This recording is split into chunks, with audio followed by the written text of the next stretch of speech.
Coming up, another nor'easter is battering the Northeast. What travel delays and cancellations can you expect in central New York? And the Falk school here on campus is experimenting with a new device to help fight against malnutrition. CitrusTV reporter Greg Bradbury fills us in on the new technology. And adult film star Stormy Daniels is suing the President of the United States. How is the Trump administration responding to the lawsuit? We'll have all this and more live on Citrus TV News. 5 at 6, your campus news leader. The Northeast is bracing for another winter storm tonight, and the Syracuse area is no exception. Residents should expect some delays and transportation changes going into tonight and tomorrow. Good evening, I'm Conor Federico. And I'm Rebekah Castor. Amtrak is modifying its schedule to prepare for the pending winter storm. Trains going through New York to Philadelphia as well as New York to Albany will be operating on a modified schedule. The company is also working to remove fallen branches close to the tracks. And Governor Cuomo also banned a number of vehicles from traveling on the thruway between Syracuse and New York City. Some of the vehicles banned include tractor trailers, buses, and box trucks. The ban started at 8 this morning. Officials will give tickets to drivers who violate the ban. On campus, one class in the Falk School is trying to help prevent malnutrition across the world. Citrus TV reporter Greg Bradbury explains how students are doing this with the help of a simple device. Students in the Human Development and Sport class are participating in the UNICEF Kid Power program. It utilizes a sport band and an app that monitors activity. For each amount of activity points logged, UNICEF provides a therapeutic food packet for a child in need. So whether you're walking to class or heading back to your dorm, you're earning activity points that help a child in need. It takes about 90 packets to save a child's life. As of right now, the program has delivered 8.2 million food packets. The class here at Syracuse has provided over 120 packets up to this date. While the wristbands are intended for kids, Professor Teresa McDonald saw her class as the perfect place to implement the program. That is a course that's about sport for development, which is how we use sport as a platform for social change, and developmental aspects, social inclusion, justice. UNICEF's project hopes to help promote physical activity while also combating malnutrition. They were really charged with looking at a couple of different things. One was that 1 in 4 kids in the United States don't get enough activity. And the other thing was, we know that there are children around the world who experience this, malnutrition.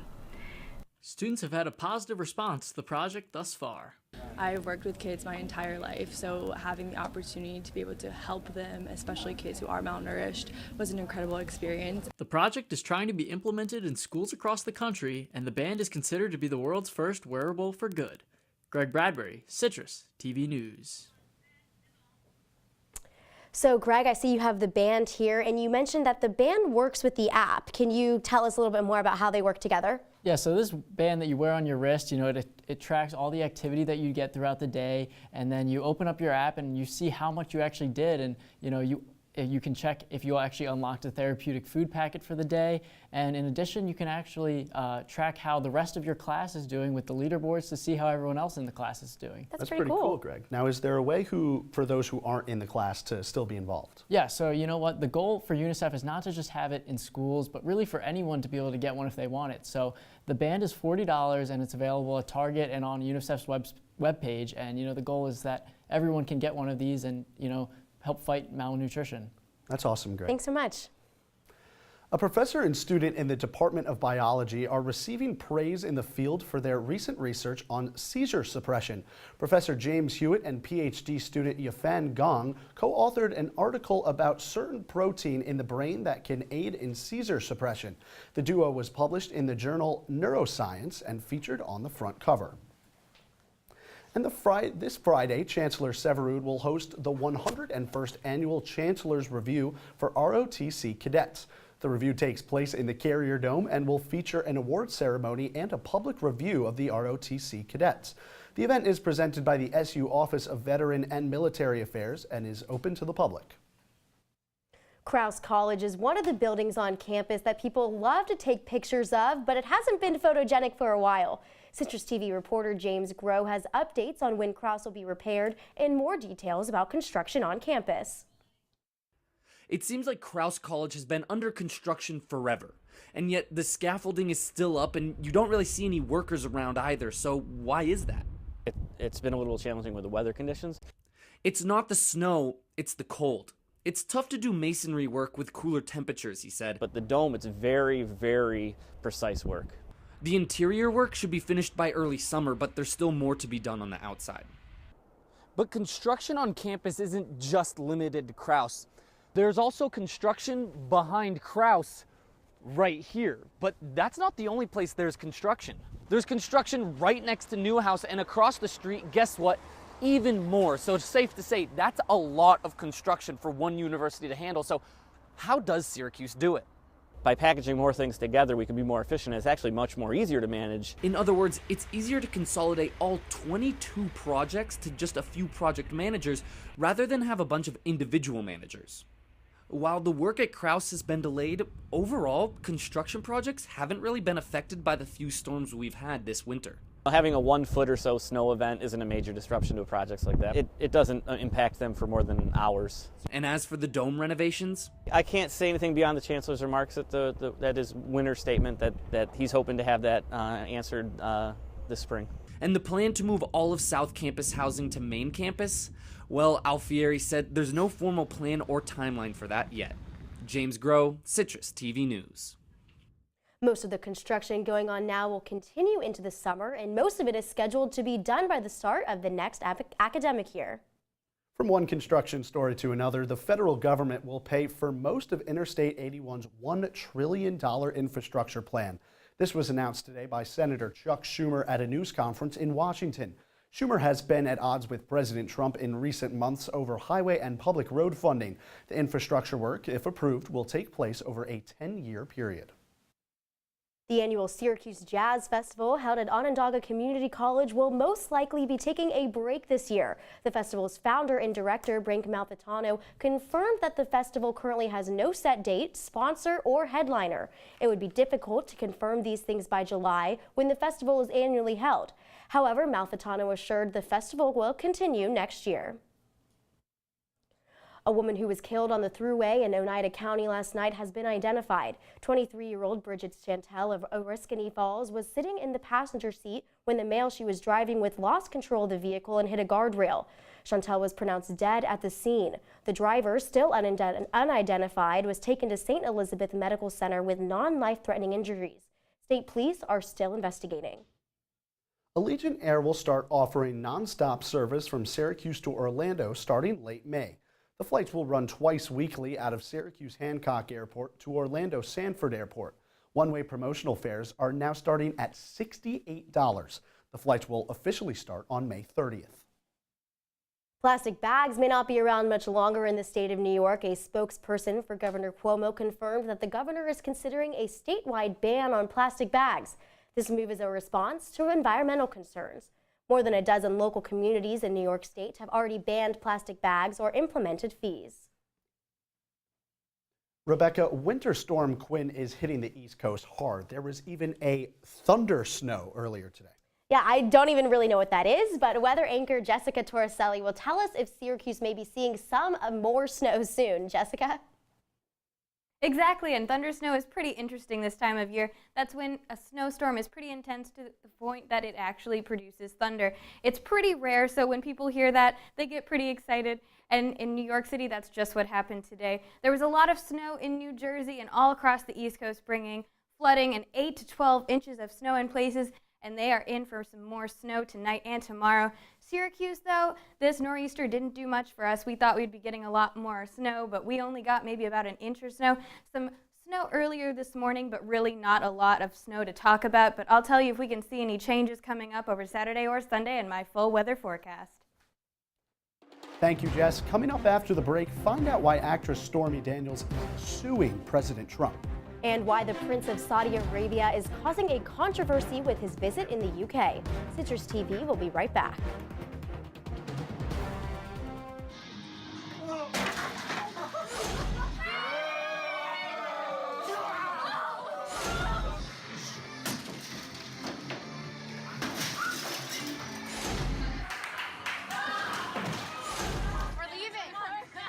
Most party fouls are pretty dumb. But if you decide to drink and drive underage, you could lose your license and your freedom. Underage drinking and driving. The ultimate party foul. I see you mobbing over her. Let's go.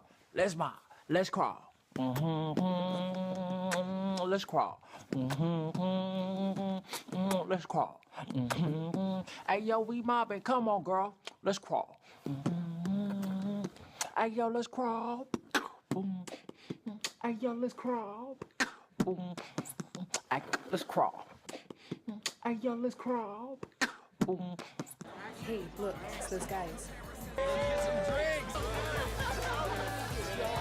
Are you good to drive? I'm fine. How many did you have? I should be fine. You should be. Go and step out of the vehicle for me. See ya, buddy. Good luck. So turns out, buzz driving and drunk driving, they're the same thing, and it costs around $10,000. So not worth it. Hey, Hard, what's this? That's my resignation letter. You're resigning. Why? Because you're constantly ignoring me. You're half as active as you used to be, and you get stuff like this. You've been putting me under a lot of pressure lately. That's why I'm ready to quit. I forgot. I'll do better. Please, don't quit on me. Okay. But remember, it's not what you say. It's what you do.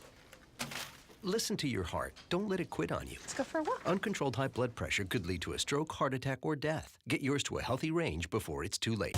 If you see news happening on campus, in Syracuse, or across the nation, call the Citrus TV Newsroom, 315-443-1177, or tweet at Citrus TV News, your campus news leader. The shooter in the Parkland, Florida school massacre is facing 17 counts of attempted murder. A grand jury in Fort Lauderdale indicted Nicholas Cruz on the charges earlier this afternoon. This could result in the death sentence for Cruz if he is found guilty on all charges. Cruz's public defender told the court he'd plead guilty if the death sentence is taken off the table. Education Secretary Betsy DeVos is in Parkland, Florida today visiting Marjorie Stoneman Douglas High School. DeVos's arrival comes 3 weeks after 17 students were killed in a mass shooting at the school. DeVos has previously received backlash after advocating for guns in schools. Some students had mixed opinions on the Education Secretary's arrival. Many Stoneman Douglas students have been active on social media calling for more gun regulation. Adult film actress Stormy Daniels is suing President Donald Trump. The suit claims the president did not sign a non-disclosure agreement that Daniels and Trump's lawyer Michael Cohen signed, which the Daniels camp says makes the agreement invalid. The suit also claims that Cohen attempted to stop Daniels from speaking about Trump and Daniels' relationship as early as a few weeks ago. Daniels allegedly had an affair with Trump in 2006. Daniels' lawyer says he believes it's time for Daniels to tell her story to the public. Continuing with the Trump administration, the administration has filed charges against the state of California's sanctuary laws. The charges came from the Justice Department, and State Governor Edmund Brown and the state's Attorney General say the charges have no merit. The charges are in reaction to 3 state laws passed in recent months. The department claims California made it impossible for federal immigration officers to do their jobs and deport criminals born outside the U.S. Today, Democrats unveiled a plan to fund updates to the country's infrastructure. The plan calls for tax cuts to big corporations and the very wealthy to be reversed, so the money can be used for the much-needed updates. Right now, the plan will only serve as a campaign promise since Democrats do not have control of Congress. A former Russian spy and his daughter are in the hospital after being poisoned with what UK police are determining as a nerve agent. Sergei Skripal and his daughter Yulia were found slumped on a bench over the weekend in Salisbury, England. Earlier today, the UK government called for an emergency cabinet-level meeting to discuss the incident. Skripal and his daughter are currently in critical condition. And today, the European Union announced plans to retaliate against President Trump's steel and aluminum tariffs. The EU Trade Commissioner said that higher import taxes will be applied to industrial products and steel, as well as juice and peanut butter. Yesterday, President Trump's top economic advisor resigned over opposition of the proposed U.S. metal tariffs. The EU and Canada are the 2 top places that the United States imports its steel from. The Prince of Saudi Arabia is making an official visit to the United Kingdom today. Mohammed bin Salman is meeting with the British Conservative Party and with the royal family. The visit is not coming without controversy, however. The opponent Labour Party and protesters are voicing their disapproval of the Saudi prince. Labour leader Jeremy Corbyn cites the Saudi-led bombing of Yemen and Saudi Arabia's widespread human and civil rights abuses as the root of the tension. Find out how Target is making changes to increase job applicants and improve its delivery service. And M&M's is releasing some new limited edition flavors. How can you help choose which flavor is here to stay? We'll be right back.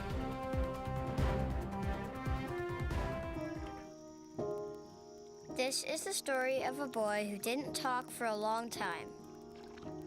The boy liked things to always be the same. Any changes would scare and upset him. The unknown was an unfriendly place.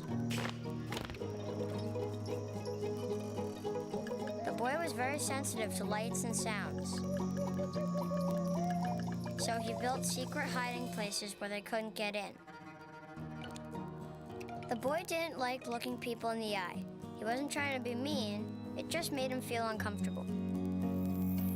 Sometimes he would flap his arms again and again. One day, I found out I have something called autism. My family got me help. Slowly, I found my voice and learned all the ways I could live with it better. Early intervention can make a lifetime of difference. Learn the signs at autismspeaks.org.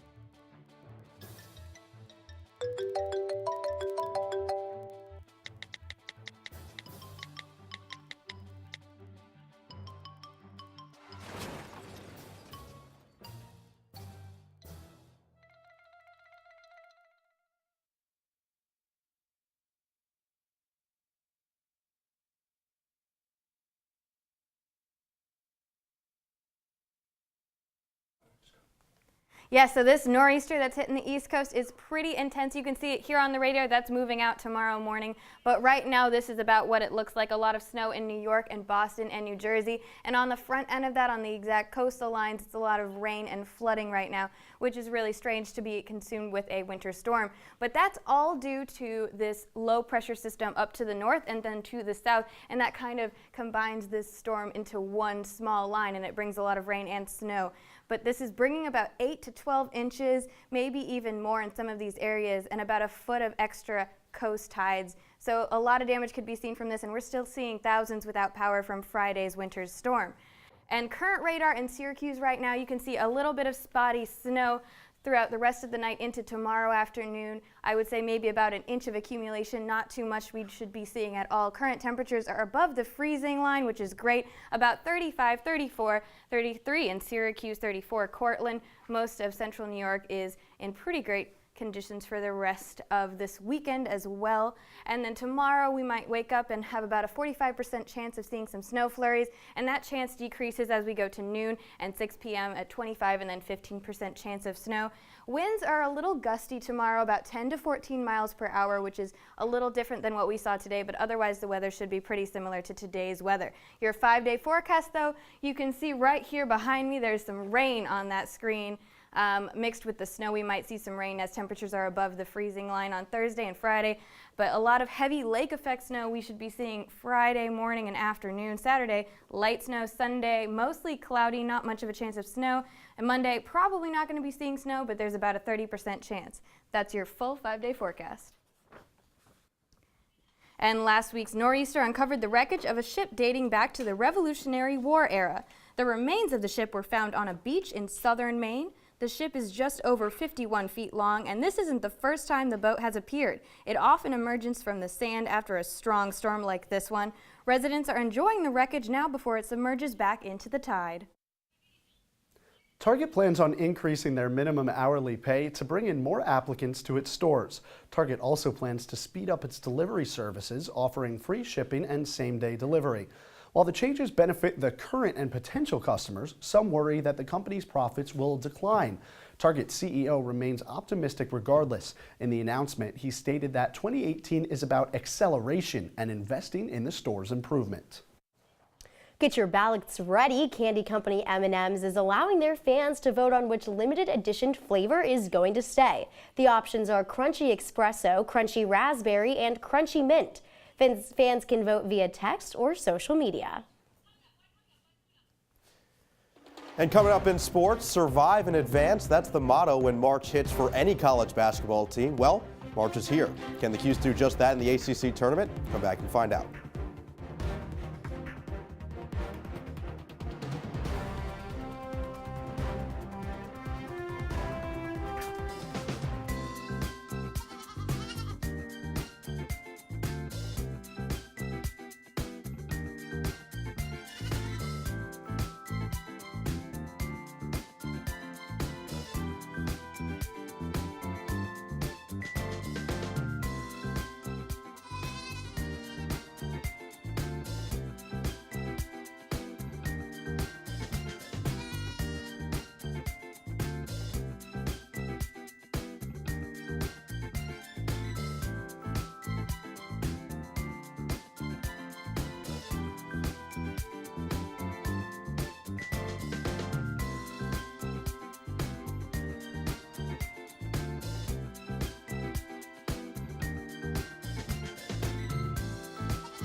There's one thing you can never have sex without. It's not something you buy. Or something you take. In fact, there's only one way to get it. It has to be given to you, freely. It's consent. Because sex without it isn't sex. It's rape. Consent. If you don't get it, you don't get it. It's on us to stop sexual assault. Learn how and take the pledge at itsonus.org. Looking for these? You drive buzzed. It could be one very expensive ride. First, you gotta make bail. Then pay me to get your car back. Your insurance premiums will go through the roof. And my legal fees just keep adding up. All told, it could end up costing you $10,000. Buzzed, busted, and broke. Because buzz driving is drunk driving. And now, your Citrus TV Sports Report. Welcome back to News Live at 6. I'm Noah Eagle with sports. The Syracuse men's basketball team did something last night it had never done before. Win an ACC tournament game. SU beat Wake Forest in the first round 73-64 to advance to today's action. So who's up in round two? Well, only the defending national champions, North Carolina. Now, SU's no stranger to the Tar Heels. In fact, the two met in the Dome exactly 2 weeks ago today. And let's take a look at how it all went down in Central New York. We start with Jim Boeheim, Roy Williams, two legends shaking hands before the game. But first, UNC possession, a little tic-tac-toe action. Eventually, Luke May ends up with the ball, lays it in. UNC up 2-0 in the early going. More great ball movement from the Tar Heels. Theo Pinson, he's open for the reason. He doesn't hit very many threes, but drills that one. 36-25 UNC. All right, end of the first half. O'Shea for Trey at the buzzer. He drills it. And 41-32 UNC at half. Midway through the second half now, Frank Howard just chucks one up near the rim and it goes down. SU is chipping away. Howard drops the dime. O'Shea Brissett on a rack attack. SU down by less than 5. Now, late in the game, Tyus Battle takes over. Tough bucket in the lane, and then pull-up Poppy ties the game at 74, 3:04 to play, and now less than 2 minutes left. Joel Berry, nifty lay-in goes down. UNC up by 2. So one last chance for Syracuse here to get a signature victory. Frank Howard, here it is. No good from 3. Clanks the tough three-pointer. 78-74, UNC wins it. Here's Jim Boeheim on some of the Tar Heels' most dangerous players. They got tremendous players. Pinson had a tremendous game. Barry. Those guys have played for the won the national championship. They have 41 points. They're tremendous players. Can't say enough about them. Thought we did a good job on everybody else, but those two guys were tremendous tonight. Taking a look elsewhere in the ACC tournament, earlier today, Louisville punched its ticket to the quarterfinals with an 8-point victory over Florida State. The Cardinals draw top-seeded Virginia tomorrow at noon. Boston College squeaked out a victory over NC State to set up a date with 4th-seeded Clemson at 2. And tonight, it starts from Barclays Center at 7 o'clock. Number 10 seed Notre Dame and number 7 Virginia Tech. The winner of that game has the privilege of playing number 2 Duke tomorrow. And then, of course, Syracuse and North Carolina. Game starts at 9 for the right to move on to the quarterfinals versus number 3 Miami. Shifting seasons now, the SU women's lacrosse team got off to about as hot a start as possible this season, 3-0, including a statement 19-12 win over crosstown rival Albany. But Gary Gates' team ran into some trouble this past weekend in Charlottesville. A tough 17-16 loss to Virginia had the Orange motivated for today's matchup with Florida, and it was the Cuse getting the best of the Gators. 17-15, the final score from earlier in the Dome. SU had 4 different players with hat tricks, including Nicole Levy with 4 goals on the afternoon. And at one point, Syracuse led this game 17-10 before giving up 5 unanswered goals. Nonetheless, the Cuse was able to hold on and improve to 4-1 on the year. Next up, a date with Maryland at home on Sunday. In the NHL, the Sabres can make it 2 wins in a row tonight. Coming off a 5-3 victory over the Maple Leafs, Buffalo welcomes the Flames to KeyBank Center. Calgary comes into the game having lost its last 4 contests and 7 of the last 9. Sam Reinhart has been a spark for the Sabres of late, 23 points in his last 22 games. And just a day after the Bills made a splash by signing former Jets running back Chris Ivory, the Giants are making some noise themselves. New York has agreed to a trade with the Rams, bringing linebacker Alec Ogletree to Big Blue. The 26-year-old was a first-round selection in 2013 and has more than 500 tackles in his first 5 seasons. The trade will be made official on March 14th. And Conor, I think you know what we care about here, Mets versus Yankees in the spring training, right? Yeah, my Yankees beat your Mets 11-4. I'm pretty sure that's indicative of how the whole season's going to go, right? Agree to disagree. I think the Mets could be a little successful this year. We'll see. All right, no, thank you. Citrus TV will be right back after this short break. Taking care of a family member can lead to plenty of questions. Fortunately, there's a place to get the answers, for them and for you. Find articles, tips, and tools from experts and others who have been in your place. The Caregiving Resource Center at aarp.org/caregiving.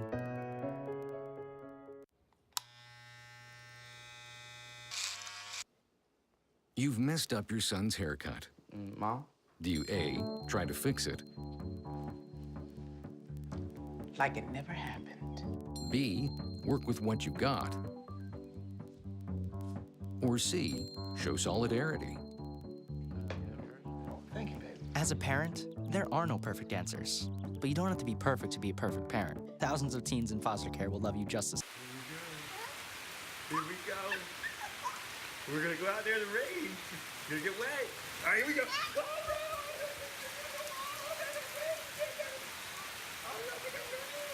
Okay, quick.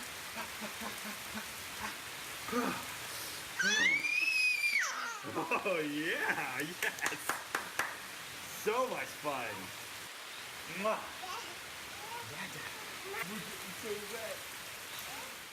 Welcome back to Citrus TV News. A woman found an over 130-year-old message in a bottle on a beach of Western Australia. The message is from June 12, 1886, and is written in German. Tanya Illman was walking on the dunes when she spotted the bottle, and rolled up note inside caught her eye. German and Australian experts have confirmed the authenticity and declared it's from a German boat named Paula. According to the experts, it's also the oldest known message in a bottle ever discovered. That's pretty cool. Yeah. And that's all we have for you tonight. Make sure to follow Citrus TV News on Twitter and Facebook. And check out our website at citrustv.com. I'm Conor Federico. And I'm Rebekah Castor. Have a great night, Syracuse.